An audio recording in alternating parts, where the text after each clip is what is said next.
Great, awesome. So welcome everybody to the Common Street Spiritual Center. I'm Anna Coburn, or Anna Banana, as you all can call me. Can everyone hear me okay? Sure. Yes. Great. So tonight we are super happy to welcome Howard dePass Jr. He is 23 years young, and he is coming from Brighton today. And he has a couple pieces to read. We're super stoked about it. I'm going to let his work speak for itself. And then we have 3 awesome open mics and possibly more if anyone gets the guts, you know? So, welcome. Welcome, Howard.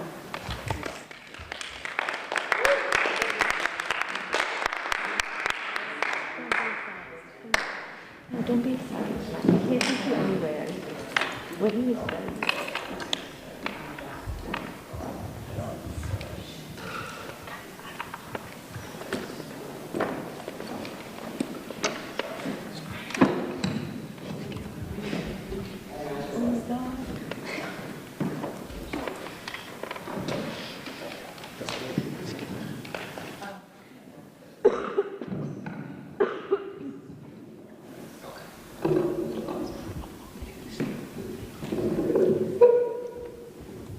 Thank you guys. Thank you so much. Just another round of applause for each of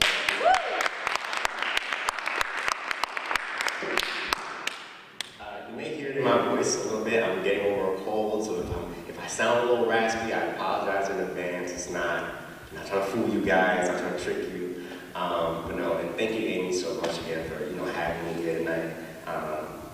We met at a different open mic night, which she asked me to be at tonight, so there was just no way that I could say no. I'm definitely trying to get more into the open mic scene, into the poetry scene within Boston.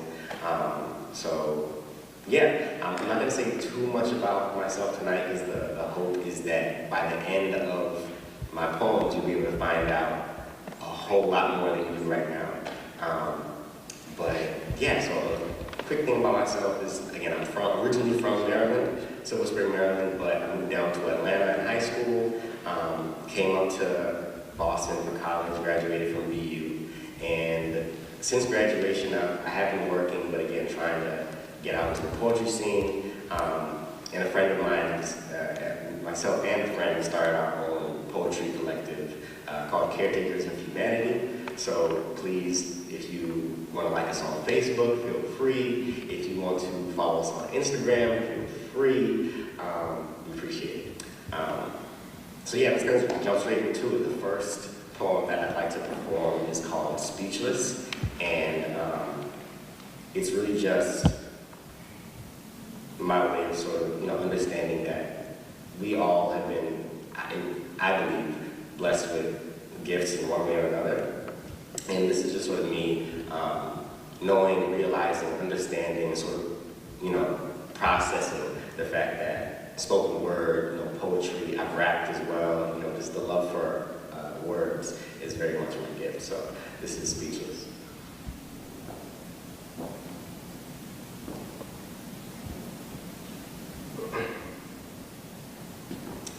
I remember I was 8, hated vegetables, and it seemed like chicken nuggets, Power Rangers, and Scooby-Doo were the only things on my mind. Never saw people as black and white, but more like a calm brown and a smooth peach. Never swore or used a derogatory term to describe myself. You see, I hadn't yet formed my own language. Had no concept of what it meant to use words as daggers or golden tokens of appreciation. I was a quiet one, more likely to whisper the answer to myself than raise my hand to declare my knowledge. Found comfort in clinging to my mother's side, and I cried when all 3 siblings left the house. That was my way of saying, please don't go, when I had no words. But I quickly found it. It was somewhere between the time when Nas said, "You can hate me now," and Bow Wow told me to bounce with him, that I realized I could magically intertwine my words as if Houdini was birthed with a pen in one hand and a journal in the next.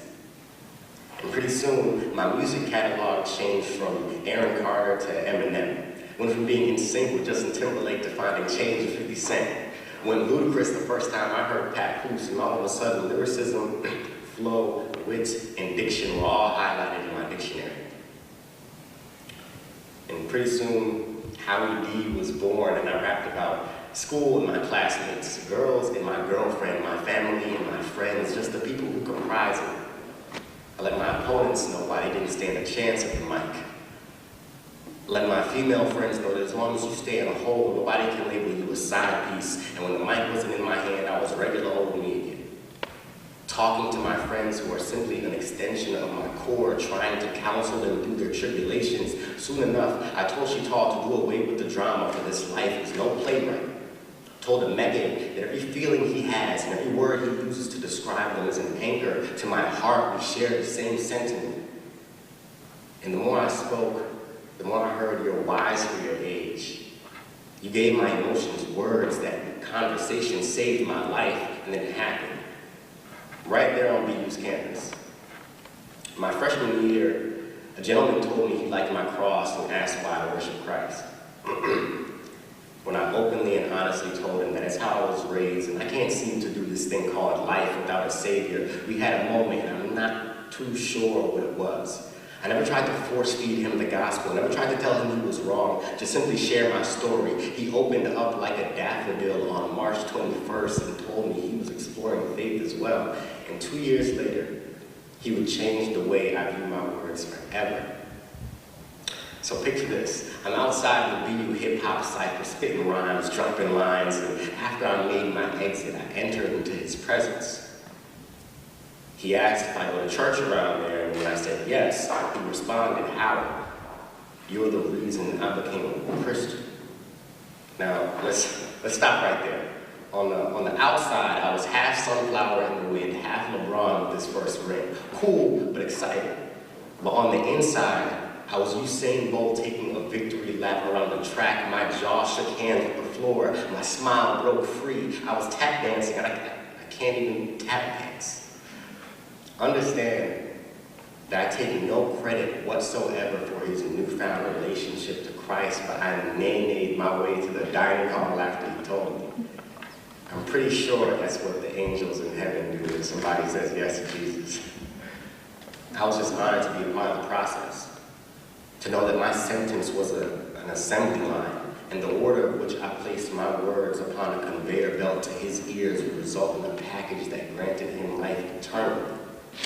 I thank God. Later, I would read that pleasant words are as honeycomb, sweet to the soul, but health to the bones. When your bones rub against one another and sound like the tea pulling up at Boylston Street, that is an outcry for a change in diet. Someone is waiting to serve you with words that have been soaked with honey. An intentional formation of letters that once placed together have the ability to change lives, and you wonder why your soul gets altered at the altar call. Now it's for this very reason, for this example, that I love holding a mic to share stories. I'm still figuring out what it means, to glorify God and be more JC than HD, but that day it was plainly evident that this is my gift. Divinely wrapped and carefully placed in my hands. Forgive me if I ever use it carelessly. If you choose to drive behind me and I make a wrong turn on the journey to righteousness, allow me to gather myself, shift gears into reverse, and try again. There is no greater gift, there's no greater joy than knowing you have a gift to share with the world and have been given the power to do so. We have all been ordained in one way or another. Do not subtract from something that needs your undivided attention. Just simply multiply and add to it. Gifts are either given or received. Never held on to. Don't hold on to yours. Once you package it, open your hands, and give it away. Give it away. Give it away.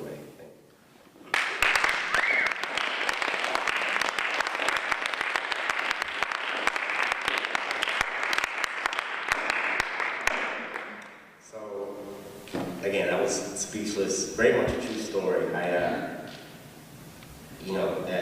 That the person I'm speaking about in the poem, we met freshman year, sort of had a relationship as well through sophomore year. It's a strong friendship, and sort of lost touch at the end of that. Really, every time I rehearse that poem or perform it, just really sort of makes me understand that how valuable our gifts are. B, know that we can really affect people sometimes even when we don't mean to. And I think that's really powerful as well. And then, C, I just need to get in touch with them again. So that was Speechless. The next poem that I have for you guys is sort of a byproduct, I like to think, of being speechless. And it sort of tackles, some of the harsh realities that have come up in our country's history and primarily in the past year or two with the Black Lives Matter movement and just police brutality and so on and so forth. It's difficult, especially as a young black male, to see these images and the videos of people being murdered, and we have these protests and these riots, but do we really get anywhere? And we have to address these issues, and they're very central to our community. And so this was very much my way of sort of dealing with that and grappling with that. It's called America.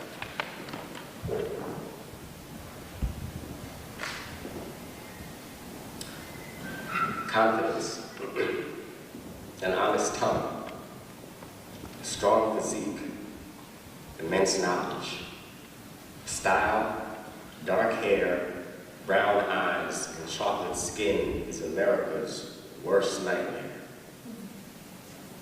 This isn't a story about the new Negro or my people rebelling with vulgar language and a harsh tone.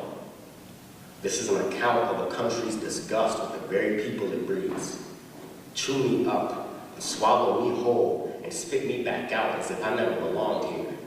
As if I can't pledge allegiance to my flag with 50 stars and 13 stripes. As if I can't have a fair trial and a fair jury. As if I can't speak my mind without being told I'm out of line. And I know good and damn well I never bled outside the margin. My bleeding is internal. If you leave the body but take the mind, what else do you expect but for me to reject the idea of your comfort, your support is non-existent? You call me lazy, rude, lackadaisical, crude, and you scoff at my own economy. Say I should keep my expectations low so I can always be surprised. That I should have a bitter soul and a cold heart, but in the same vein expect me to know how to love my woman. Expect me to tell her that I won't sleep until she's burdenless. I think her attitude is stronger than Zeus, and that the coils in which comprise her hair spring forth joy into my chest. I would. You keep on telling her to straight. You say that a bold attitude is sacrilegious and that the frame of her body is fraudulent, but you just don't get it, do you? Half of this body is hers, so you take me, you take us, we take us, you take we, every African American, whether you come from the motherland or not, because as long as your body is shaded and a little too dark, you're considered a threat, so how must I raise my brown son? What shall I teach him? To be afraid and scared? To hold his tongue and get lockjaw so he won't get locked up? Just be modest, my son, and be humble. Walk with your head held down and occasionally glance up for your place in this land. Don't you search, just glance. Don't even dance. You can't even know you're happy. The second you do, they will want to rob you of your peace and deny your contribution. Chuckle at your leadership and mock your presidency. Ignore your movement to push forth a movement, and in the blink of an eye, tell you that you never even had me.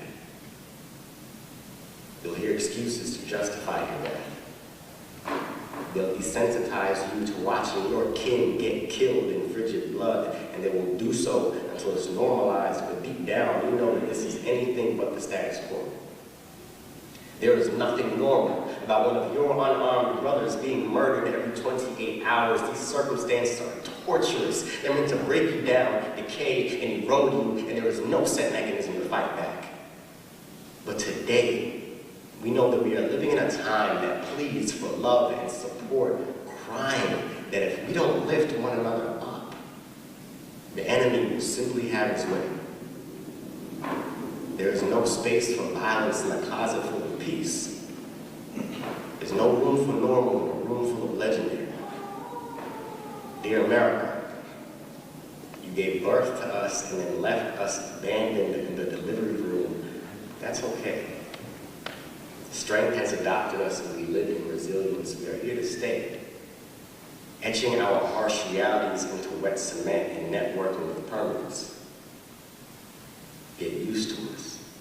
Thank you.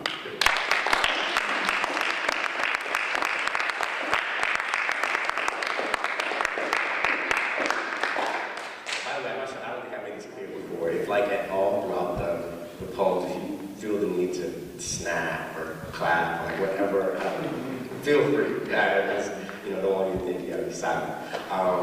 But yeah, that was Dear America, very heavy to write, heavy to perform, heavy to process. And this next one, a bit of a story behind it. It's called Hidden Sun. And I remember when I graduated class in 2014 last spring. It seems like I was just there yesterday. Graduated last spring, and when my roommate and I were looking for apartments, we moved to this area of Boston called Dorchester. I'm not sure how many of you are familiar with the Boston neighborhoods or whatnot. I see a few nods, so great. So you know that Dorchester is huge, but you have, of course, the nice areas and not so nice areas. So we moved to an area that wasn't so nice. So we go over there, and it's no problem. We look at the apartments, fine. But keep in mind, it's cloudy. Right? It's cloudy, it's overcast. I'm like, oh no, Mother Nature is like doing her thing again. Stop. Like, why? Right? So it's cloudy. We look at the apartments, fine. I come back to BU. I kid you not. I get out of the train station. It's like sunny and birds are chirping and like people are running outside. It was bizarre. I was like, wow. It really made me think sometimes. What are the ways in which nature or even the weather can sometimes reflect our circumstances, or our environment. And it really just caused me to sort of let my imagination and sort of run wild. And so this is what you have.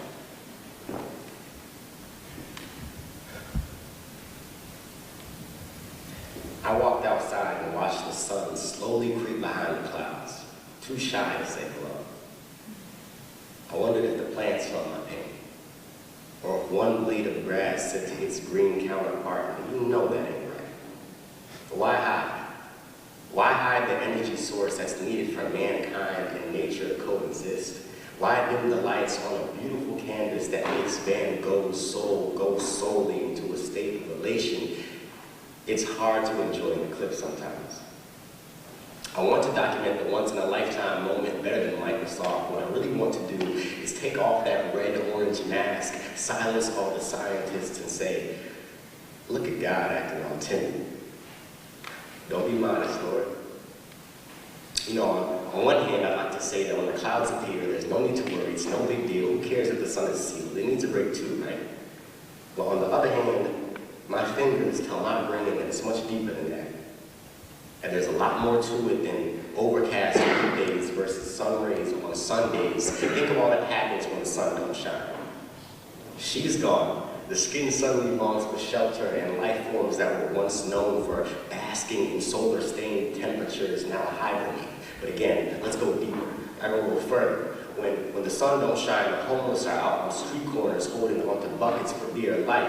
One black male says to another, get out my face or duck and cover. One white cop says to a black teenager, will you write your will, because today's the day when I make your body still. Quality of life decreases. Resources stay in the dryer for too long and shrink. All cares go on hiatus. Food has run away from pantries, and tears have migrated into the eyes of toddlers. When cumulus clouds accumulate and conjure up chaos, things go way off. Your choice of a ringtone becomes a siren, and you can't seem to escape Nas's Illmatic. I need a new brother for this black cloud to follow, because while it's over me, it's too dark to see tomorrow. But escaping would require running for the right reasons. Good health and fitness. But none of that exists where clouds cohabitate with each other. You've got to venture to the other side. The side where the sun uses its solar passion to sprout a flower from concrete. The side where no joke is set aside and walking down the street, you start to see more smiles and frowns. You start to get the feeling that Bliss got a personal invitation from Joy to relocate here, and they just signed a lease together. You walk further down the street only to see resource wave to support, love smile at faith, wisdom wink at understanding. It's warm here. Here, you're allowed to dodge your enemies way before they make eye contact because you're allowed to see. Here, every night is Valentine's and every day is Christmas. Here, every day is the first day of a well-deserved weekend. You've got to be here. The place where the sun bullies its way through the clouds and doesn't take no for an answer. The precipitation that was on its way is suddenly now forced to take a rain check, and all of a sudden, heaven seems a hell of a lot closer than it did before.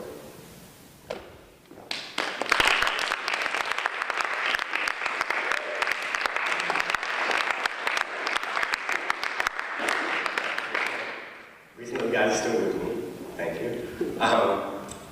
This next poem is called I Owe You, and it's another poem that is very much centered around my relationship with God and how I'm sort of depending on His will to sort of carry me through life, you know. And I think some of the best advice I've ever gotten has come from one of my sisters, and she said, you know, when you're making your plan for yourself in life, you always want to write it in pencil, you know, just in case God has to like come through and erase some things and try to rewrite something.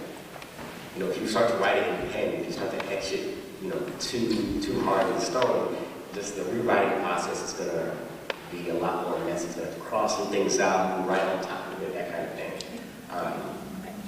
But just like always leave room for Him to have His will as well. And so it's a sort of me just understanding that you know, His ways are greater than my ways. So.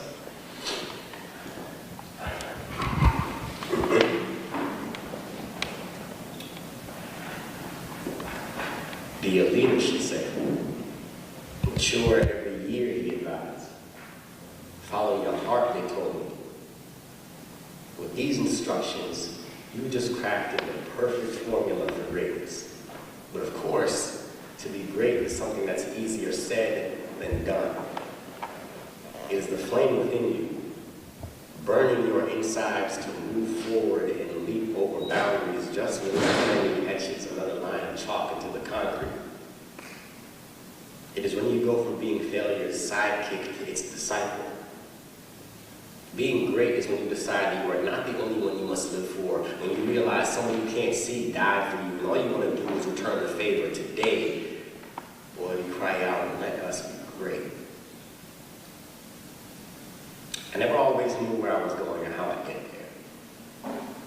The thought alone of such uncertainty left me blind in a battlefield of AKs with not an okay in sight. All the while trying to reach for my destiny and feeling like my foes find solace in pulling it further and further away, because standing at only 5'9", I never had a wingspan wide enough to grab what I wanted when I wanted. I always had to ask, always had to inquire, asking Mom to grab the cup on the top shelf of the cupboard. She would always say yes and bring it to me, but the fact is, I never had complete control. I still do. Truth is, if I had complete control, I would never even be able to catch a glimpse of greatness. I would have never moved to Atlanta. My sister would have made it to the Olympics. My brother wouldn't have to learn the hard way, and my dad would still be alive. But I can't trust my own decisions.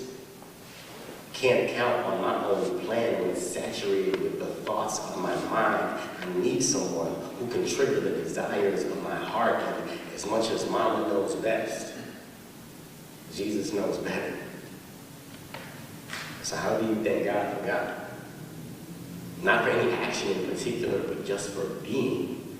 For hoisting your vocabulary and replacing a bunch of whys with why nots. I'm not sure how to say that you brought me in from dust, and before I return, you will make me great. You will take my holes, and you will make them whole so I can hold on to your will tighter than when Mary held Jesus for the first time. I want to be as thankful as 10 Thanksgivings wrapped up in a handful of Christmases laying on a bed full of birthdays. Sometimes thank you are the only words that I have to offer. It is the only phrase that will suffice when the enemy slices my wrists and I need Casper to call on his holy friend for a bandage and free me from bondage. Suspended thoughts within me that told me, greater is he that is in the world than he that is in me. You strike that down, turn it around, and say the opposite. Say, greater is he that is in me than he that is in the world, than he that is in the classroom or corporate office. He's letting me know that without moving to the peace state, I would have never bear fruit to such sweet accomplishments. I would have never learned to depend on him when my back was pressed up against a stone wall and I heard shouts and curses infiltrate what used to be a pure marriage. I would have never come to be you and met my lifeguards, people who prayed with me and for me, and when they're done, I marveled at their wings. These people are my angels. In a world where free idols are taken advantage of, how can I not utilize the free gift that is grace? In a world that idolizes perfection, how could I not find peace in a perfect will? I will perfectly put myself second. This is not a race that I want to win. Instead, I will ride a pistol, ride shotgun. I don't want none of my own plan because there in the midst of it lies chaos and you. You showed me time and time again that you are gently cradling me as if every day is July 15th, 1992. You've given me a job when I felt helpless, given me a companion when I was lonely, given me comfort when I was burdened, given me aid financially when I thought I would not get financial aid. You are my personal I owe you. I owe you. Thank you.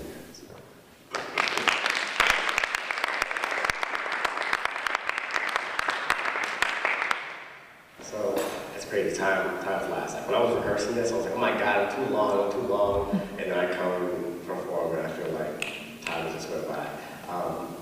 I'm reaching my last poem and I wish I could just share with you guys on that. But this last piece is called Real Life, and I'm excited to perform it for a couple of reasons. A, it's my most recent poem I wrote about a month ago. And B, I think it just really captures the essence of performing for me. Performing is very much like an out-of-body experience. You know, I think I tap into a side that I'm not always as in tune with, and a side of myself, and real life really tackles that. So again, sort of letting my imagination run wild, letting it sort of tell you my innermost thoughts.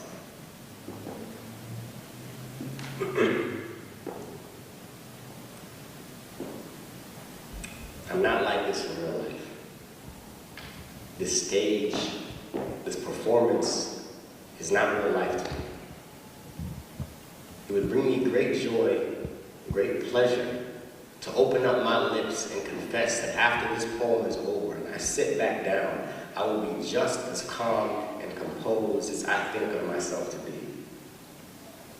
I'd like to say that every time I speak to you, my words taste as smooth as honey generated from 8,000 bumblebees, that my voice would sound like Luther Vandross on a Saturday night in 1988, that my smile and my style would resemble that of Michael Jackson. Thriller meets Remember the Time. I'd like to say that with the way I tie my words together like a double-knotted shoelace, you would trip and stumble over the pace of this delivery, but baby, this is not real life to me.